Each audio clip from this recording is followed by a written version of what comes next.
हरे कृष्णा। महाभारत में भीष्म पितामह कहते हैं अन्नदानम परम दानम, अर्थात अन्नदान सर्वश्रेष्ठ दान है। अन्नदान की बहुत महात्म्य हमारे वैदिक शास्त्रों में जहाँ तहाँ वर्णित किया गया है। और यही अन्नदान जब भगवत प्रसाद के रूप में वितरित किया जाता है तो इस अन्नदान या भगवत प्रसाद का महात्म्य बढ़ जाता है और हमारे पुण्य भी बढ़ जाता है।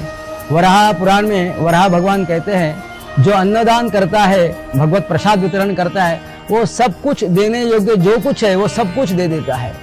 भगवद गीता में भगवान श्री कृष्ण कहते हैं अन्नाद भवन्ति भूतानि, अर्थात संपूर्ण सृष्टि अन्न पर आधारित है।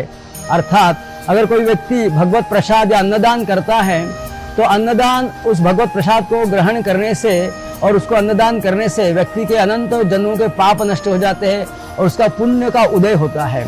इसलिए अन्नदान और भगवत प्रसाद का बहुत महात्म्य हमारे वैदिक शास्त्रों में वर्णन किया गया है। अन्नदान या भगवत प्रसाद का वितरण करने से हमें भगवान के आशीर्वाद प्राप्त होते, देवी देवताओं के आशीर्वाद प्राप्त होते, हमारा जीवन सकारात्मक ऊर्जा से भर जाता है और हमारे जो पितर जहाँ कहीं भी उनकी गति रुक गई है उन्हें ऊर्ध्व गति प्राप्त होती है। यहाँ तक कि कहा गया है कि भगवत प्रसाद को उनको भोग लगाने से उन्हें मोक्ष तक प्राप्त होता है।